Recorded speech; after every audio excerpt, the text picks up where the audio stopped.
The town of Red Canyon had learned to live with Josiah, Big Joe, McKenna the way desert dwellers learned to live with flash floods, by keeping a respectful distance and never underestimating the power that lay beneath the surface. At 6 feet 8 inches tall and weighing close to 300 pounds, Joe was a mountain of a man whose presence changed the very air in any room he entered. But it wasn't just his size that made people nervous. It was the silence that followed him like his own shadow, the way his pale blue eyes seemed to see everything while revealing nothing, and the stories that drifted through town like tumbleweeds, stories of what happened to men who pushed Big Joe McKenna too far. On this scorching August morning, Joe sat on the porch of the Desert Row Saloon, his massive frame making the wooden chair creak ominously with every small movement. He was whittling a piece of cedar with hands that looked like they could crush stones, but moved with surprising delicacy when working the wood. Few people knew that Big Joe McKenna carved beautiful figurines in his spare time, creating delicate horses and birds that seemed almost alive. The sound of raised voices from across the street caught his attention, though he didn't look up from his carving. Old habits died hard, and Joe had learned long ago to listen without appearing to pay attention. "You think you're too good for honest work?" The voice belonged to Caleb Morrison, a settler who had arrived in Red Canyon 6 months ago with money, ambition, and a mean streak that grew wider with every passing day. Morrison owned the largest general store in town and had been systematically buying up property and businesses, making himself indispensable to the community while treating anyone he considered beneath him like dirt. "I said I'd work for you, Mr. Morrison," came a softer voice tinged with an accent Joe couldn't quite place. "But I won't do those other things. They weren't part of our agreement." Joe's whittling slowed. The second voice was female, young, and carried the particular kind of weariness that came from being ground down by circumstances beyond one's control. "Agreement?" Morrison's laugh was harsh and ugly. "Girl, you don't have the luxury of making agreements. You owe me for food, lodging, and passage out here. Until that debt is paid, you do exactly what I tell you to do." Joe finally looked up, his pale eyes scanning the scene across the street. Behind Morrison's general store, partially hidden by a wooden well, he could see a young woman backed against the stone structure. Even from a distance, he could tell she was small, perhaps in her early 20s, with dark hair that had escaped from what had once been a neat bun. Her dress was simple and patched, the clothes of someone who had known better times but had fallen on hard circumstances. Morrison stepped closer to her, and Joe's hand stilled completely on his carving. "Now, you're going to go upstairs and make my business partners feel welcome when they arrive tonight," Morrison continued, his voice carrying clearly in the still air. "And you're going to smile while you do it. Because if you don't..." Joe couldn't see exactly what happened next, but he heard the sharp sound of a slap, followed by a soft cry of pain. The young woman stumbled backward, one hand flying to her cheek. "Do we understand each other?" Morrison asked, grabbing her arm roughly enough that Joe could see her wince from across the street. "Yes, sir," she whispered, her voice barely audible. "Good. Now get back to work, and remember, you belong to me until that debt is paid. Every last penny of it." Morrison released her arm with a shove that sent her stumbling toward the store's back door. As she walked away, Joe could see her holding one arm carefully as though it had been injured. Joe set down his carving and folded his knife with movements that appeared casual, but carried a deadly precision. He had seen enough violence in his 34 years to recognize abuse when he saw it, and something about the girl's careful way of moving, the defeated slope of her shoulders, told him this wasn't the first time Morrison had used his hands to make a point. Big Joe McKenna had 3 rules he lived by. Mind your own business. Don't start fights, and never let a bully hurt someone who couldn't fight back. Morrison had just made rule number 3 impossible to follow. Joe stood up from his chair, the wood protesting with a loud creak that sounded like a gunshot in the quiet afternoon air. Several people on the street turned to look at him. When Big Joe McKenna stood up, people noticed. All 6 feet 8 inches of him unfolded like a mountain rising from the earth, casting a shadow that seemed to stretch across the entire street. He didn't walk toward Morrison's store immediately. Instead, he stood there for a long moment, letting his presence be felt, letting word spread through the small crowd that Big Joe was paying attention to something. In a town like Red Canyon, that was a warning as clear as a church bell. Morrison, busy counting money at his outdoor cash box, hadn't noticed the sudden shift in atmosphere. He was too focused on his profits to see that. Every person on the street was now looking between him and the giant cowboy who had become as still and dangerous as a coiled rattlesnake. Joe began walking across the street with the slow, measured pace of a man who had all the time in the world and the patience to use it. His boots hit the packed dirt with soft thumps that seemed to echo like thunder. By the time Morrison looked up, Joe was already halfway across the street. "Afternoon, Morrison," Joe said in his deep, quiet voice as he approached the store. Morrison straightened up, suddenly aware that he was looking up at a man who towered over him like a mountain over a hill. "McKenna, what can I do for you?" "Just wondering about that young lady works for you," Joe replied, his tone conversational but his eyes fixed on Morrison with the intensity of a predator studying prey. "Seems like she might need some looking after." Morrison's face hardened. "My employees are none of your concern, McKenna." "Well now," Joe said, taking another step closer. "That's where you might be wrong. See, I've got a rule about folks who like to use their fists on people who can't fight back, and from where I was sitting, it looked like maybe that rule was being tested." "You don't know what you're talking about," Morrison blustered. But Joe could see the sweat beading on the smaller man's forehead despite the shade of the store's awning. Joe's smile was as cold as winter wind. "Maybe not. But I'm a quick learner, and I've got a real good memory." The threat hung in the air between them like smoke from a campfire. Morrison's eyes darted around, looking for support from the townspeople who had gathered to watch the confrontation, but found only carefully neutral expressions. Nobody in Red Canyon was foolish enough to take sides when Big Joe McKenna was making a point. "Are we going to have a problem, Morrison?" Joe asked quietly. "No problem at all," Morrison replied, but his voice cracked slightly on the words. "Good, because I'd hate for there to be a misunderstanding about how folks should be treated in this town." Joe tipped his hat politely, but his eyes never left Morrison's face. "You have a pleasant afternoon now." As Joe walked away, his boots hitting the dirt with the same measured rhythm, he could feel Morrison's eyes burning into his back. He had just drawn a line in the sand, and both men knew it. But as Joe settled back into his chair on the saloon porch and picked up his carving, he found himself thinking not about Morrison's anger, but about the young woman's careful way of holding her injured arm, and the defeated silence that had surrounded her like armor that had failed to protect her. Big Joe McKenna had just made himself her protector, whether she knew it or not. And in his experience, protection was a responsibility that lasted until the danger was gone for good, one way or another. That evening, Joe made it his business to keep an eye on Morrison's store. He positioned himself at the corner of the saloon where he had a clear view of the building's back entrance, nursing a beer and continuing his whittling, while appearing to pay attention to nothing in particular. As the sun set behind the Arizona mountains, painting the sky in shades of orange and red, Joe watched 3 men arrive at Morrison's store. They were well-dressed but had the look of men who made their money from other people's misery. Too soft for honest ranch work, too calculating for simple merchants. Joe's jaw tightened as he recognized the type. He had seen such men before in other towns, other places where decent people tried to make honest livings while predators circled like vultures. An hour after the men's arrival, Joe heard what he had been dreading, the sound of raised voices and a woman's cry of distress coming from the second floor of Morrison's building. Joe set down his carving and stood up, every muscle in his massive frame coiled with barely controlled fury. The sound came again, a woman's voice pleading followed by harsh male laughter. That was enough. Joe crossed the street in long, purposeful strides, his boots hitting the ground like drumbeats.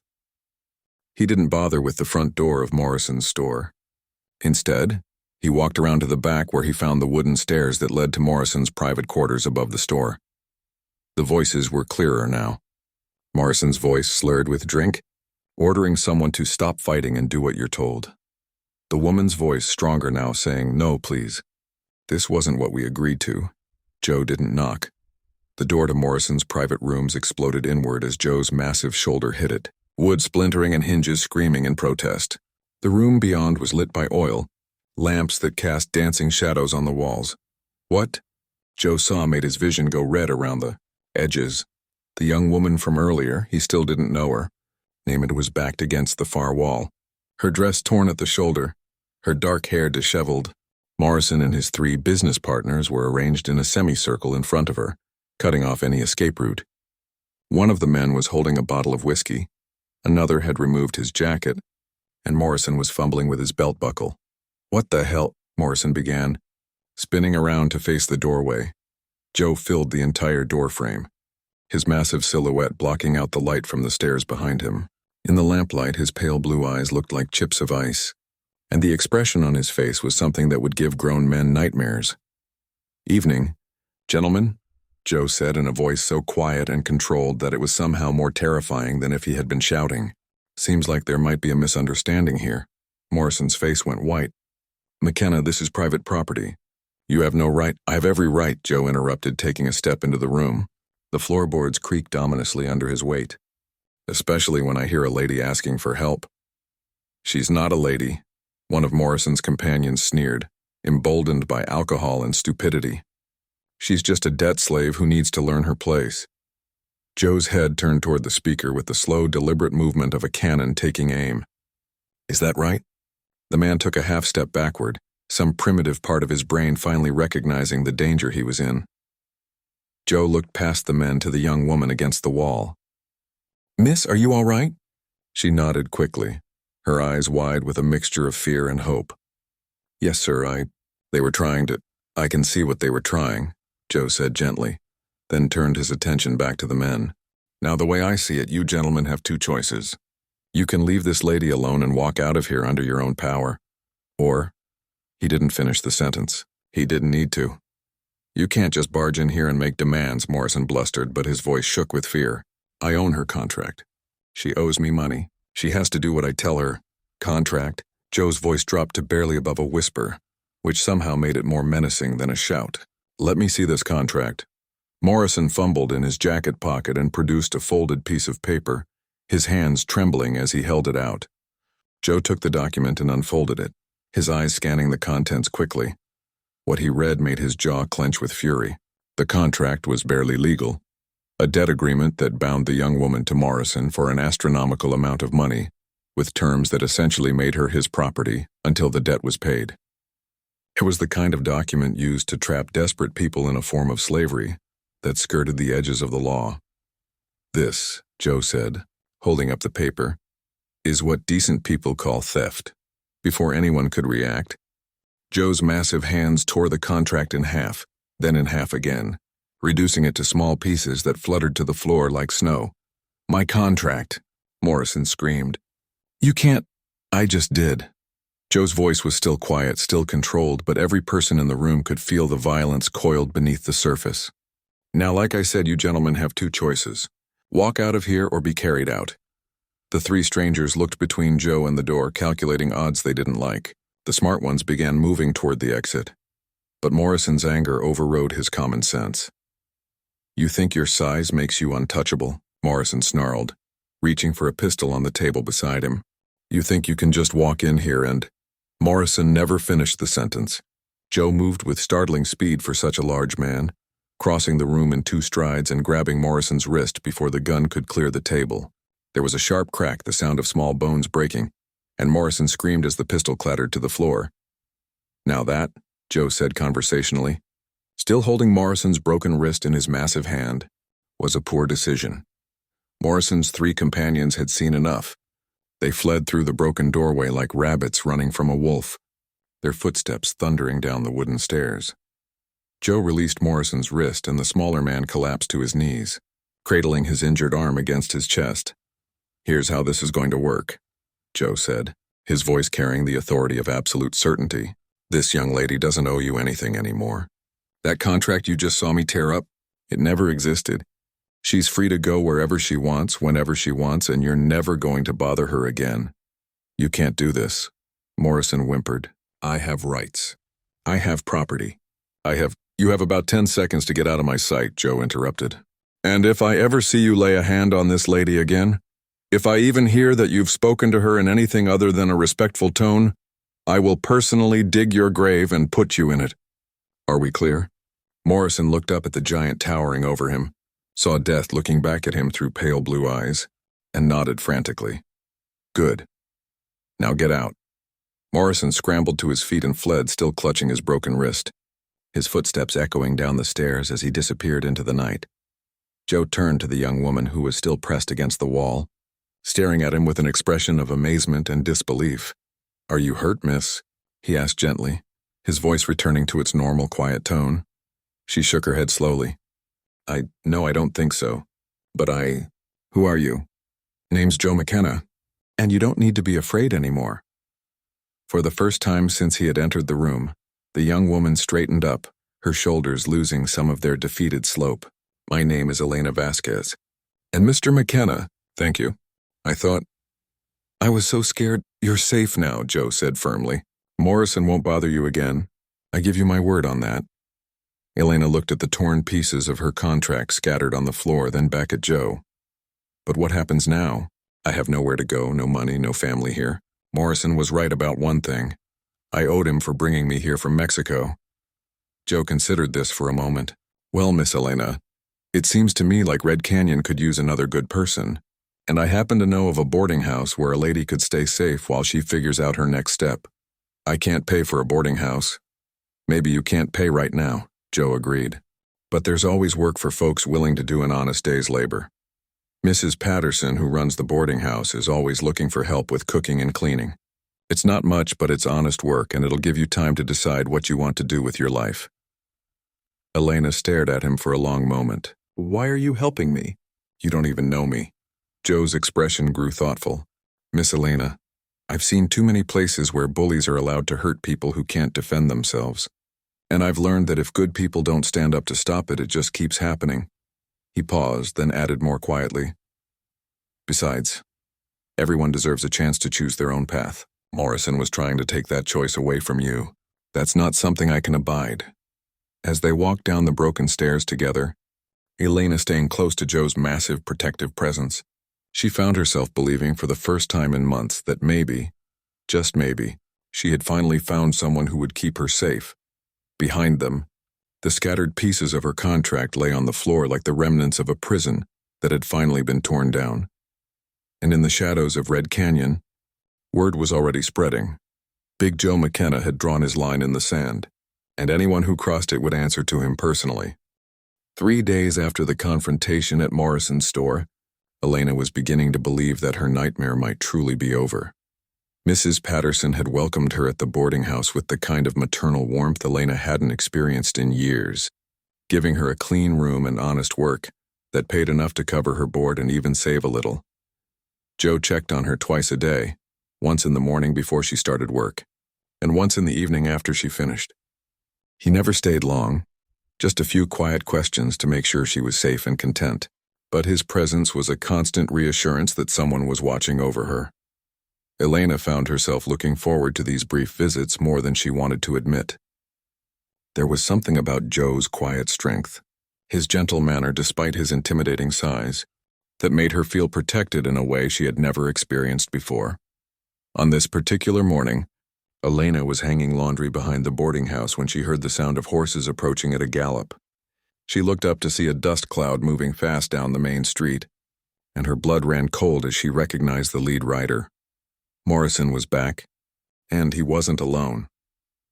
Elena dropped the wet sheet she had been hanging and ran toward the front of the boarding house, her heart pounding with fear. Through the window, she could see Morrison dismounting in front of his store, along with 6 other men she didn't recognize. They were all armed, all hard-looking, with the bearing of men who solved problems with violence. "Mrs. Patterson," Elena called, her voice tight with panic. "Mrs. Patterson, I need to find Mr. McKenna." The older woman hurried from the kitchen, took one look at Elena's face, and immediately understood. "What's happened, dear?" "Morrison's back with armed men. They're going to come for me, I know it." Mrs. Patterson's expression hardened with determination. "Not while I draw breath, they won't. You stay right here and I'll send word to Joe." But even as she spoke, they could hear Morrison's voice bellowing from across the street. "McKenna, I know you're in this town somewhere. Come out and face me like a man." Elena peered through the curtains and saw Morrison standing in the middle of the street, his right arm in a sling but his left hand resting on his gun butt. His 6 companions had spread out in a rough line behind him, clearly prepared for a fight.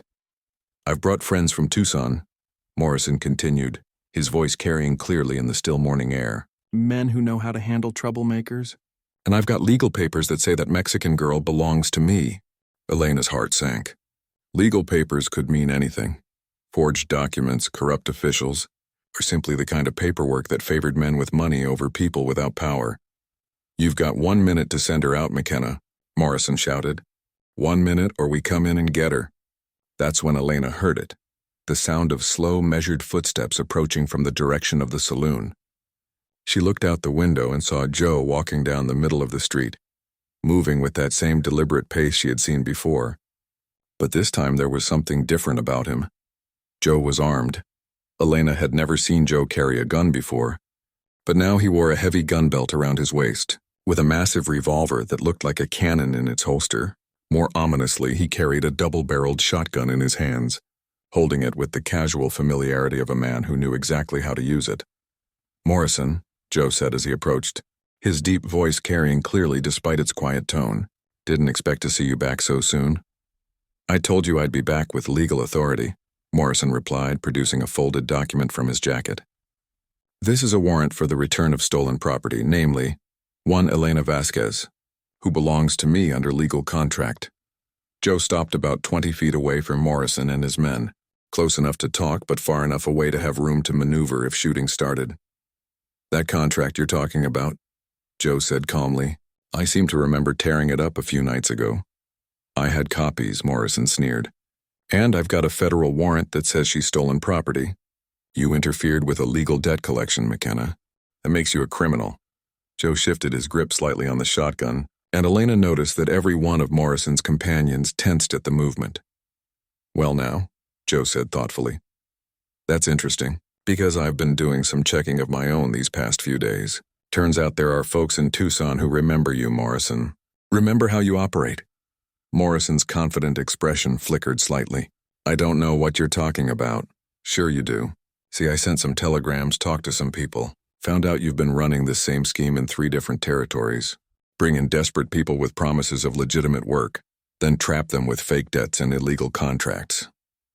Joe's voice grew harder. Found out what happened to the last 2 women who tried to run from you. A cold silence fell over the street. Even Morrison's hired guns were looking uncertain now. You're bluffing, Morrison said, but his voice had lost some of its confidence. Am I?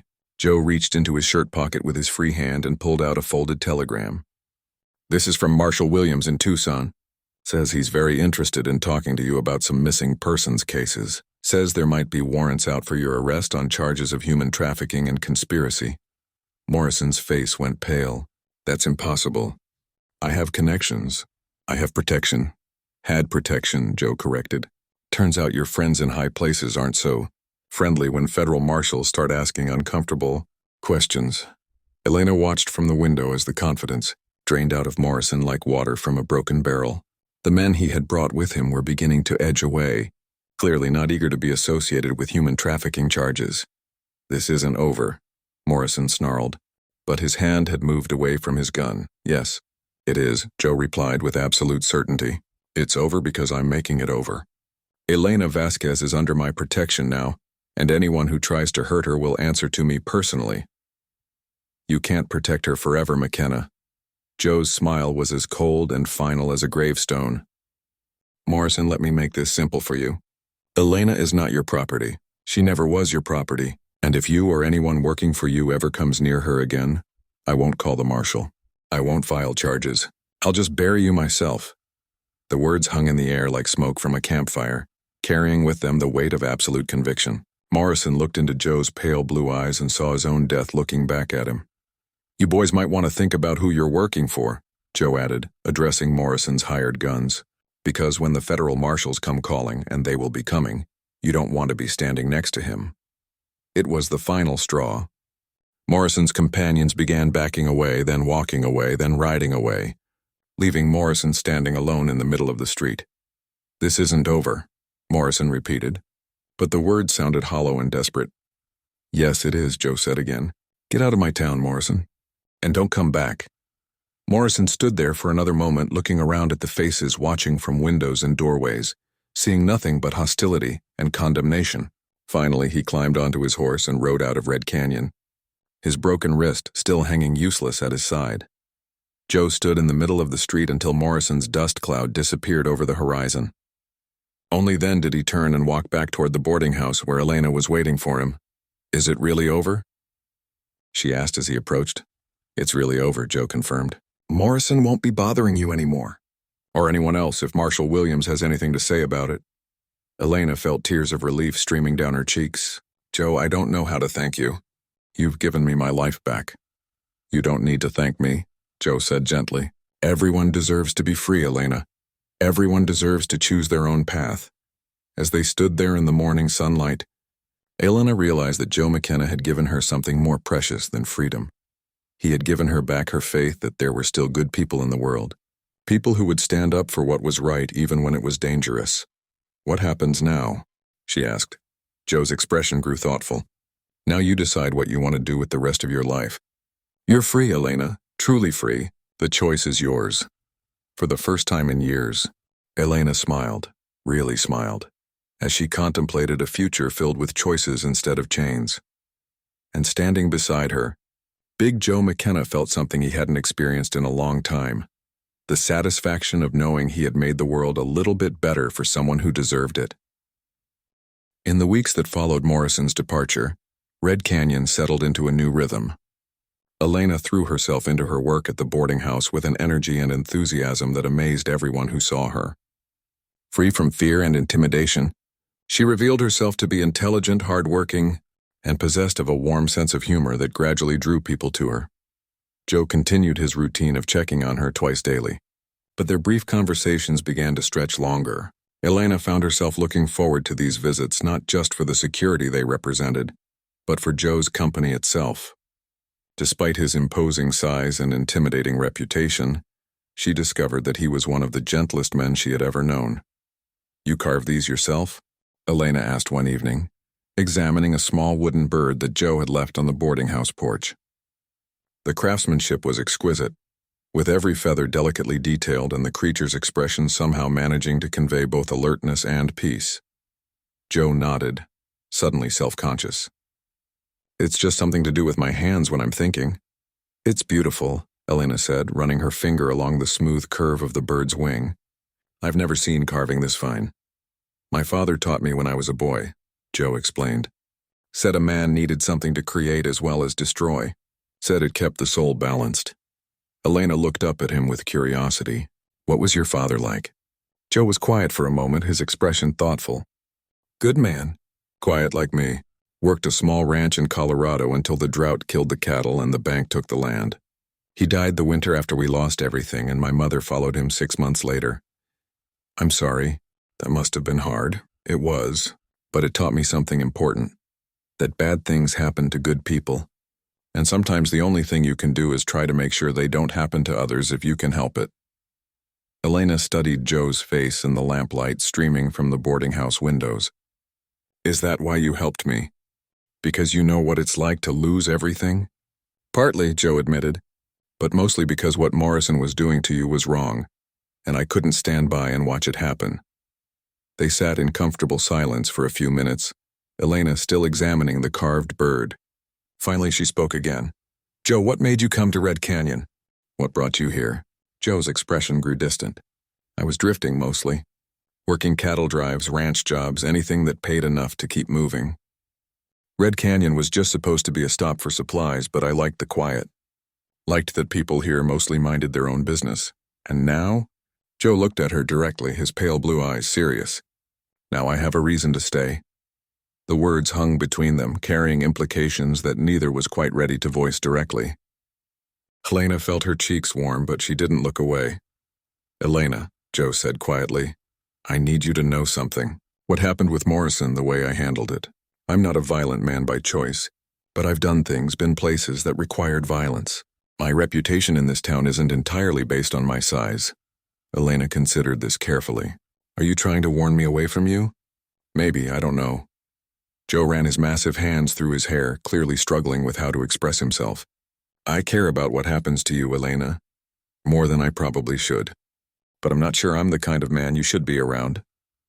Elena stood up from her chair and moved closer to where Joe sat on the porch railing. Even with him sitting and her standing, she barely came up to his shoulder. "Joe McKenna," she said firmly, "you are the best man I've ever known. You stood between me and people who wanted to hurt me when you had nothing to gain and everything to lose.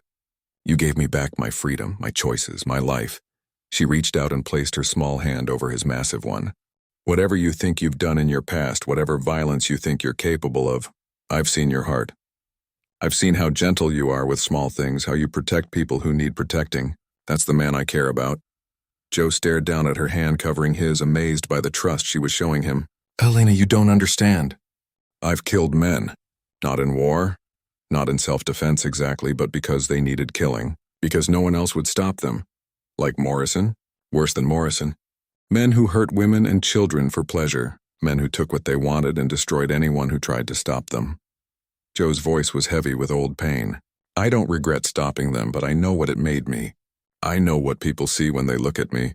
Elena used her free hand to turn his face toward her, forcing him to meet her eyes. "I see a protector. I see someone who cares more about doing what's right than what's easy. I see a man who carves beautiful birds and checks on me twice a day to make sure I'm safe. You see too much good in me." "And you don't see enough," Elena replied. "Joe, in Mexico, before Morrison brought me here, I lived in a village where the strong preyed on the weak and no one ever stood up to stop it. I know what the world looks like without men like you in it." "And you don't see enough," Elena replied. "Joe, in Mexico, before Morrison brought me here, I lived in a village where the strong preyed on the weak and no one ever stood up to stop it. I know what the world looks like without men like you in it." She paused, then added more softly, "I also know what it feels like to have someone care about what happens to you. Really care. Not because they want something from you, but because they think you matter." Joe was quiet for a long moment, studying her face in the lamplight. "Elena, if this goes where I think it might be going, you need to know that I'm not an easy man to be with. I'm too big, too quiet, too set in my ways. I've lived alone for so long that I've forgotten how to be around people most of the time. And I'm a woman with no family, no money, and a past that involved being sold like cattle." Elena replied with a small smile. "We're quite a pair, aren't we?" Despite everything, Joe found himself smiling back. "When you put it like that, Joe," Elena said seriously, "I'm not asking you to be perfect. I'm not even asking you to be easy. I'm just asking you to consider the possibility that two people who have been broken by the world might be able to help each other heal." Joe looked down at their joined hands, his massive and scarred from years of hard work and violence, her small and delicate but strong from recent labor. The contrast should have been ridiculous, but somehow it felt right. "I'd like that," he said quietly. "I'd like that very much."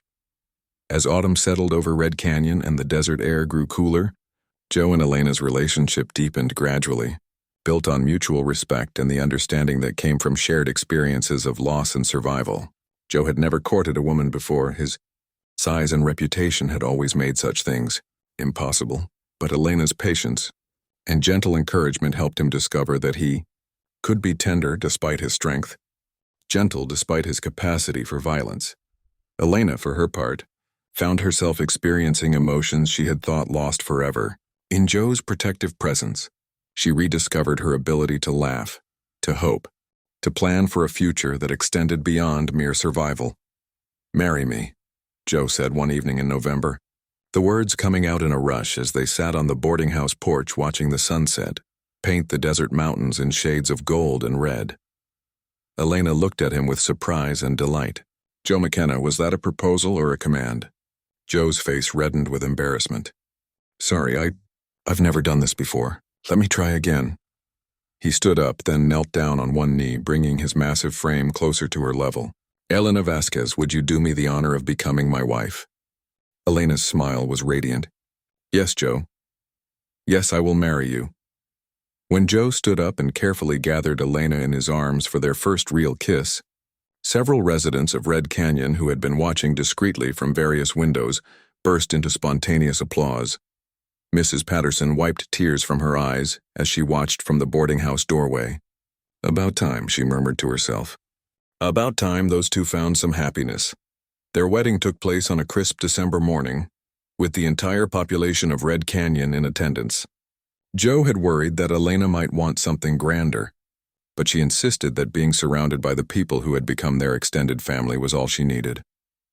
Joe wore his best suit, specially tailored by the town's seamstress to accommodate his massive frame, while Elena wore a simple white dress that Mrs. Patterson and the other women had helped her make. As they stood before the traveling preacher, who had agreed to perform the ceremony, Joe looked down at Elena with an expression of wonder, as though he couldn't quite believe his good fortune. "Do you, Josiah McKenna, take Elena to be your lawfully wedded wife, to love and cherish in sickness and in health, for richer or poorer, for better or worse, as long as you both shall live?" "I do," Joe said, his deep voice carrying clearly across the small crowd. "And do you, Elena Vasquez, take Josiah to be your lawfully wedded husband, to love and cherish in sickness and in health, for richer or poorer, for better or worse, as long as you both shall live?" "I do," Elena replied, her voice strong and sure. As the preacher pronounced them husband and wife, Joe bent down to kiss his bride while the crowd cheered and threw rice. When they broke apart, both were crying, tears of joy, of relief, of gratitude for having found each other against all odds.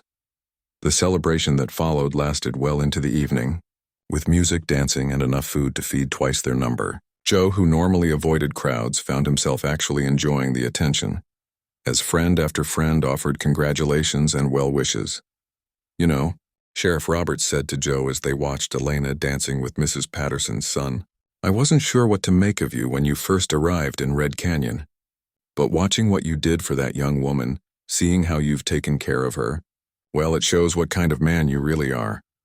Joe nodded his thanks, but his attention was focused on Elena, who was laughing at something her dance partner had said. The sound of her laughter still amazed him. Free and joyful, with no trace of the fear and desperation that had marked her when they first met. "She's good for you," the sheriff continued. "I've never seen you smile so much." "She's the best thing that ever happened to me," Joe replied simply. As the evening wound down and the guests began to disperse, Joe and Elena found themselves alone on the porch of the small house Joe had built for them on the outskirts of town. It was modest but well constructed, with a workshop where Joe could continue his carving and a garden space where Elena planned to grow vegetables and flowers. "Happy?" Joe asked, settling into a specially reinforced rocking chair with Elena curled up beside him. "Happier than I ever thought possible," Elena replied, snuggling closer to her husband's warmth. "Joe, do you remember what you said to Morrison that day? About burying him yourself if he ever hurt me again?" "I remember. You kept that promise in a way. You buried the man who would have destroyed me, and you helped the woman I really am to live instead." Elena tilted her head up to look at him. "Thank you for seeing something worth saving when everyone else, including me, had given up." Joe's arms tightened around her. "Elena, you were never broken. You were just temporarily overwhelmed by circumstances. All you needed was someone to give you space to remember who you really were. And all you needed was someone to see, past your size and your reputation, to the gentle heart underneath." They sat in comfortable silence for a while, watching the stars appear in the clear Arizona sky. Finally, Elena spoke again. "What do you think would have happened if you hadn't been in Red Canyon that day? If you hadn't seen Morrison hurting me?" Joe considered the question seriously. "I don't know, but I'm grateful every day that I was there, that I was able to help. I'm grateful too. But Joe, it wasn't just luck that put you there. You chose to get involved. You chose to stand up for someone who couldn't defend herself. That choice changed both our lives." Joe thought about this, about the moment when he had decided to cross that street and confront Morrison. "I couldn't have done anything else. When I saw him hurting you, when I heard you asking him to stop, there wasn't really a choice to make." "There was a choice," Elena said firmly. "There's always a choice. Most people would have looked away, told themselves it wasn't their business, convinced themselves that there was nothing they could do. You chose to act." She paused, then added, "You know what I think? I think you were put in Red Canyon at exactly the right time for exactly the right purpose. To save me, yes, but also to save yourself. Save myself. From loneliness. From believing that your size and your past made you unworthy of love. From thinking that violence was all you were good for." Elena's voice was soft but certain. "We saved each other, Joe. You gave me back my freedom, and I gave you back your faith in your own goodness." As they prepared for bed that night, their first night as husband and wife, Joe found himself thinking about Elena's words. He had spent so many years believing that his capacity for violence made him dangerous to be around, that his size made him too different to ever truly belong anywhere. But Elena had seen something else in him. She had seen the protector, the guardian, the man who carved delicate birds and worried about other people's welfare. She had seen past his scars to the heart that had never stopped caring, even when caring hurt. "I love you, Mrs. McKenna," Joe said as they settled into their bed together. "And I love you, Mr. McKenna," Elena replied. "All of you. The gentle giant who carves beautiful things, and the fierce protector who keeps the wolves at bay." Outside their window, the Arizona desert stretched endlessly under a blanket of stars, vast and beautiful and full of possibilities. Inside their small house, two people who had been broken by the world lay safe in each other's arms, proof that sometimes the most unlikely love stories are the ones that last forever. Joe had kept his promise to Elena, but in doing so, he had discovered something he hadn't expected, that protecting someone else's happiness had become the foundation for his own, and Elena had found something she had thought lost forever, a place where she was valued not for what she could provide, but for who she was. In the months and years that followed, their story would become legend in Red Canyon, not because it was dramatic or extraordinary, but because it was true. It was the story of what could happen when someone chose to stand up for what was right, when kindness met courage, when two wounded souls decided to heal together, and late at night, when the desert wind whispered through the cacti and across the red rocks, people in Red Canyon would remember the day Big Joe McKenna stood in the middle of their street and drew a line that no bully would ever cross again. It had been a promise made in anger, but kept in love. And in the end, that made all the difference.